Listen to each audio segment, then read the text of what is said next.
अस्सलाम वालेकुम। अब आप यूके जाना चाहते हैं, आप यहां से माइग्रेट करना चाहते हैं पाकिस्तान से। इस वीडियो से पहले मैं एक और वीडियो बना चुका हूं जिसके अंदर मैंने जिक्र किया था कि आखिर ऐसी क्या चीजें हैं जिनका आप ख्याल रखते हैं यूके जाने से पहले और यूके जाने के बाद भी। इस वीडियो के अंदर मैं कुछ और बातों के ऊपर तबसरा करूंगा और आपको बताऊंगा जाती तजर्बे की बुनियाद पर जो मैंने इतना अरसा इंग्लैंड में गुजारा। देखिए, सबसे पहले इंपॉर्टेंट बात क्या है कि आपको एक चीज तो बड़ी क्लियरली अपने जहन में रखनी चाहिए कि वहां की जो अंग्रेजी है वो बहुत मुख्तलिफ है। मुख्तलिफ कैसे है? उनका तलफ़ुज़ बहुत मुख्तलिफ है, उनके डायलेक्ट्स बहुत डिफरेंट हैं। वो बड़े मुख्तलिफ अंदाज में अंग्रेजी बोलते हैं जिसको कॉमन लैंग्वेज में ब्रिटिश इंग्लिश एक्सेंट के नाम पे जाना जाता है। अच्छा, ब्रिटिश इंग्लिश जो है वो अमेरिकन इंग्लिश या देसी इंग्लिश से बहुत मुख्तलिफ है, जिसकी वजह से अक्सर दफा पाकिस्तानीज को वहां जाकर अंग्रेजी समझने में बहुत ज्यादा दिक्कत महसूस होती है। उसका सबसे आसान हल क्या है? उसका आसान हल पहले तो यह है कि आप जो है वो ब्रिटिश फिल्म्स को देखना शुरू करें, ब्रिटिश जो चैनल्स हैं उनको देखें, उनको सुने।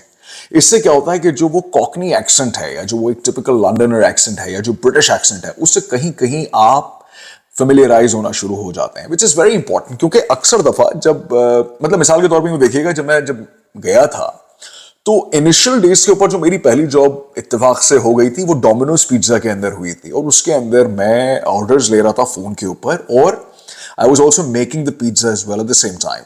कई दफा मैंने ऑर्डर्स गलत ले लिए थे। क्यों? क्योंकि मुझे उनका एक्सेंट ही समझ में नहीं आ रहा था, मुझे पता ही नहीं चल रहा था ये बोल क्या रहे हैं, क्योंकि उनका एक्सेंट बहुत डिफरेंट होता है।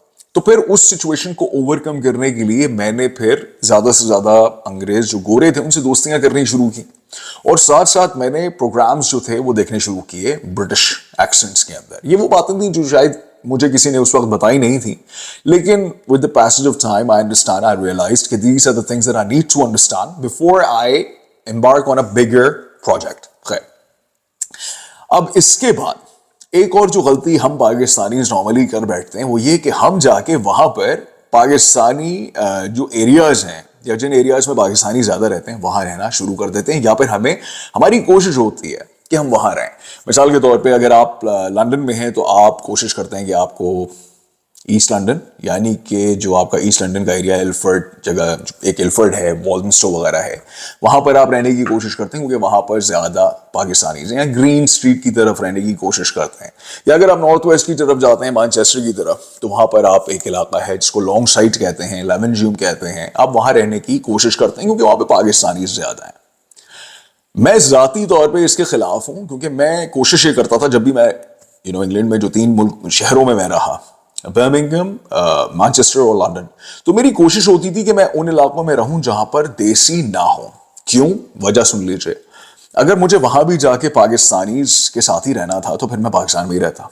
पहली बात, आप इससे इख्तिलाफ राय रख सकते हैं, इट्स परफेक्टली फाइन।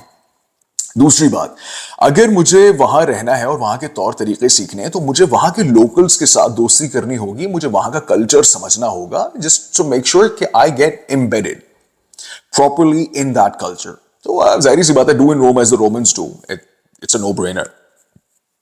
अगली बात जो है वो ये है कि आपने जॉब्स को कैसे तलाश करना है, ये बड़ी जरूरी चीज है। अच्छा, इंग्लैंड में ना जॉब ऐसे तलाश आप नहीं करते कि आपने आप just walk into one of the stores and you ask them कि जी जॉब है, उन्होंने कहा जी है, आ जाओ, लग जाओ, वो फिर आपको 1.5 पाउंड पकड़ा देते हैं। ये मैंने देखा है होते हुए इंग्लैंड में। जब मैं नया नया गया था, 2004 की बात है, तो वहां पे हमारे कुछ साथी, कुछ दोस्त बन गए थे। वो बेचारे पूरा पूरा दिन काम करते थे। ऑफ लाइसेंस स्टोर्स हो गए या जो चिकन शॉप्स हो गई, मीट शॉप्स हो गई, जो देसी की ओन होती हैं, और वो उनको पूरा पूरा दिन यानी कि 15, 16, 18 घंटे काम करने के फकत 20 पाउंड, 15 पाउंड दे देते थे। क्योंकि वो इसलिए देते थे क्योंकि उनका टैक्स बचता था, क्योंकि कैश ट्रांजैक्शन हो रही है। ये इसलिए ले लेते थे क्योंकि इनको कोई और जॉब नहीं मिल रही होती थी। तो एक बड़ी अजीब सूरत हाल थी। एक और बात यह है कि वहां पर आपको एक जॉब तो कंफर्म मिल जाएगी अगर आपकी अंग्रेजी ठीक हो। ये ध्यान से सुनिएगा। वो कौन सी जॉब है? वो जॉब है सेल्स की, डोर टू डोर सेल्स। ठीक है, वो आपको फौरन मिल सकती है बशर्ते कि आपका फिजिकल और वोकल पर्सोना काबिल हो, मतलब एक सेंसिबल हो, डिसेंट सा हो, और प्लस आपको कम्युनिकेट करना आता हो, आपको उनकी लैंग्वेज समझ में आती हो, आप उनके साथ बातचीत कर सकते हैं। ये सेल्स की वो जॉब है जो कि हमेशा it's an open thing, they're always looking for people in sales। तो ये जॉब आपको फौरन मिल सकती है। इसके अंदर एक जो ड्रॉबैक होता है जो कि मेरे नजदीक ड्रॉबैक नहीं है, एक प्लस पॉइंट है, वो ये कि इसके अंदर सैलरी या तो ना होने के बराबर होती है या नहीं होती, जिसकी वजह से अक्सर लोग कहते हैं यार सैलरी नहीं होगी, सेल्स नहीं कर पाएंगे, तो फिर हम how can we pay the rents and X Y Z. मैं कहता हूं this is one of the best opportunities, क्योंकि उस तरीके से आपकी कनेक्शंस बनना शुरू हो जाते हैं। अगर आप डोर टू डोर सेल्स कर रहे हैं, मिसाल के तौर पे आपकी कम्युनिकेशन अच्छी और आप किसी से बात कर रहे हैं, अगले को आप समझ में आ जाते हैं, वो आपको जॉब ऑफर कर देता है, वो आपको रख लेता है। अक्सर लोग इसके खिलाफ बात करते हैं, कहते हैं नहीं नहीं यार सैलरी नहीं है तो कैसे काम करेंगे। तो सेल्स की जॉब है वो आपको फौरन मिल सकती है, ठीक है। इसके अलावा आपको, मैं नहीं समझता कि ऑफ लाइसेंस वो जो जिधर शराब वगैरह बिकती है, मैं नहीं चाहूंगा कि आप वहां पे जाके जॉब करें। होटल्स के अंदर जॉब मिल जाती है, लेकिन अगेन उसका जो रूट है वो जिस तरह कुछ उनकी वेबसाइट्स हैं, जिस तरह मैन पावर के नाम से है, वर्क फोर्स, आई थिंक ये वेबसाइट है, read.co.uk, ये कुछ वेबसाइट्स हैं जिनको आप सर्च कर सकते हैं, वहां पर मुस्तकिल जॉब्स आ रही होती हैं। और जो एकेडमिक पॉइंट ऑफ व्यू से जॉब देखना चाहते हैं, एकेडमिक्स यानी कि यूनिवर्सिटीज कॉलेजेस के अंदर, वो जा सकते हैं आई थिंक www.jobs.ac के नाम से एक वेबसाइट है, which is an amazing website. उसके अंदर आपको पीएचडी या मास्टर्स, उसकी ग्रांट्स, फंडिंग्स, और फिर यूनिवर्सिटीज और एजुकेशन सेक्टर से जितनी भी जॉब्स हैं वहां पे आ रही होती हैं, वो भी देख सकते हैं। अच्छा, ये तो बात हो गई जॉब्स की। मैं आपको सेल्स का बता दिया, मैंने आपको डायलेक्ट्स का बता दिया, मैंने आपको और क्या बता दिया, किस जगहों में रहना है, जगह कौन सी है और क्यों रहना है, ये भी बहुत जरूरी है। सारी बातें वहां के लोगों के साथ आप इंटरेक्ट करेंगे तो you learn a lot more comparing to the fact that when you are living in in those areas that are densely populated with Pakistanis. एक और बात वो ये कि वहां का पूरा सिस्टम जो है वो क्रेडिट स्कोरिंग पे चल रहा होता है। अब ये ध्यान से सुनिएगा, क्रेडिट स्कोरिंग क्या होती है। देखिए, पाकिस्तान में अगर आपको कोई कहते हैं ना लोन पे घर लेना है या लोन लेना है घर बनाने के लिए, गाड़ी का लोन है, तो वो एक प्रोसीजर है उनका। वो क्या करते हैं कि जी आपकी बैंक स्टेटमेंट देखते हैं, आप कहाँ पे काम कर रहे हैं, कितना अर्सा काम किया है, उसके बाद वो मैनुअली चेक करके और फिर वो आपको लोन ग्रांट कर देते हैं। वहां पर ऐसा नहीं होता। वहां पर क्या होता है कि आपने क्या करना है, आपका क्रेडिट स्कोर होता है। क्रेडिट स्कोर क्या होता है कि आपने, अगर क्रेडिट कार्ड आपके पास है, आया हुआ है, तो आपने उसकी पेमेंट्स की हैं टाइम पे कि नहीं। आपकी कोई मॉर्गेज है, आपने उसकी पेमेंट्स की हैं कि नहीं। आपके पास कोई ओवरड्राफ्ट फैसिलिटी है, आपने उसमें पेमेंट्स कोई डिले तो नहीं की हैं, दैट्स गुड। कोई कार पेमेंट्स, कुछ भी। तो आप क्या करते हैं कि जब आप इंग्लैंड या यूके या मगरब के किसी मुल्क में उतरते हैं, तो आप पहली दफा में कोशिश ये करते हैं कि आपका कोई इस तरीके का हिसाब किताब शुरू हो जाए कि आपका कोई क्रेडिट कार्ड कहीं से मिल जाए आपको, या आपको कोई ऐसी फैसिलिटी मिल जाए जिसके थ्रू आप अपना क्रेडिट स्कोर बिल्ड करना शुरू कर देते हैं, ठीक है।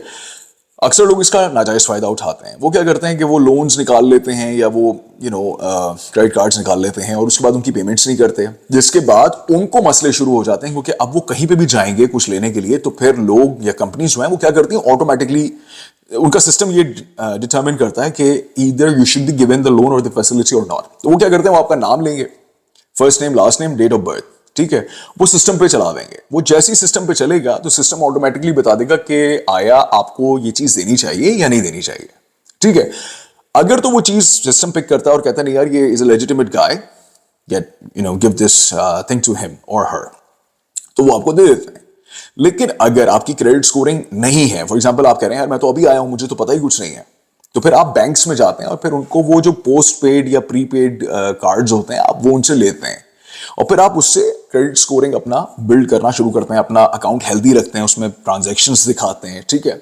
ये मैं क्यों बता रहा हूं, ये लॉन्ग रन में बहुत फायदा देती है, क्योंकि मिसाल के तौर पे आप वहां पहुंचते हैं और आपको वहां पे अब उम्र भर गुजारनी है, तो आपकी क्रेडिट स्कोरिंग अच्छी होनी चाहिए। आपकी गाड़ी अगर है उसके ऊपर इंश्योरेंस आप लाजमी पे करें। विदाउट इंश्योरेंस वहां आप गाड़ी नहीं चला सकते। Without MOT which is ministry of transport है, उसका सर्टिफिकेट मिलता है, हर साल वो रिन्यू होता है, उसकी पेमेंट्स होती हैं, ठीक है। इंश्योरेंस है, आपकी कार पेमेंट्स हैं, मेंटेनेंस है, टैक्सेस हैं, ये सब आप टाइम पे दें, ठीक है। एक और चीज बहुत जरूरी है, आप जो घर लेते हैं किराए पे, जो भी आप घर ले रहे हैं, घर किसी एरिया में ले रहे हैं, तो आपने ये देखना होता है कि वो घर तो कहीं उसकी तो क्रेडिट स्कोरिंग खराब नहीं है, क्योंकि कई दफा घर जो हैं वो ब्लैकलिस्टेड हो जाते हैं कि वहां पे कुछ लोग पहले रहते थे, उन्होंने कोई हैंड कर दिया या उन्होंने जो है वो अपनी पेमेंट्स टाइम पे नहीं दी। तो अब अगर आप वहां पे आके रहते हैं, ठीक है, और आप वहां पे अगर रह रहे हैं और आपने कहा जी अब मैं कुछ निकलवाना चाह रहा हूं, कोई मॉर्गेज या क्रेडिट कार्ड या कॉन्ट्रैक्ट पे फोन, वहां पे जो पोस्ट पेड फोन होते हैं वो फ्री में आपको दे देते हैं, क्योंकि वो मंथली फिर पेमेंट चलनी शुरू होती हैं। वो आप नहीं निकलवा सकते, क्यों? क्योंकि आप कह रहे हैं, वो जो सिस्टम उनका डिटेक्ट करता है वो कहता है यार इनका जो एड्रेस है ना दैट्स नॉट राइट। तो यहां पे अगर पहले को बंदा रहता था उसने कोई हैंड कर दिया था, किस्मत مثال کے طور پہ آپ کا نام علی ہے اگر, ٹھیک ہے, اور اگلا جو پہلے رہ کے گیا تھا اس کا نام بھی علی تھا, تو پھر آپ کو گڑبڑ کا سامنا ہو سکتا ہے, کیونکہ آپ کی سر نیم چینج ہوگا, آپ کا پاسپورٹ نمبر چینج ہوگا, آپ کی date of birth obviously change ہوگی, لیکن سسٹم جو ہے نا وہ ریڈ فلیگ ایک دم سے ریز کر دیتا ہے. ان چیزوں کا خیال رکھیں, ٹھیک ہے.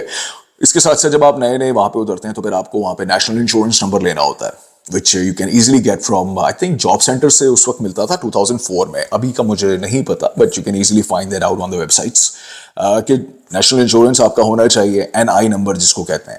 اس کے اگینسٹ میں پھر آپ کو جاب ملنا کسی حد تک آسان ہو جاتا ہے, کیونکہ وہ لوگ کہتے ہیں کہ NI کا نمبر ہے, NI نمبر, تو اس کا مطلب ہے یہ بندہ رجسٹرڈ ہے, he or she would actually pay the taxes. تو وہ NI contribution جو ہے وہ آپ کی سیلری سے آٹومیٹکلی ڈیڈکٹ ہو رہی ہوتی ہے.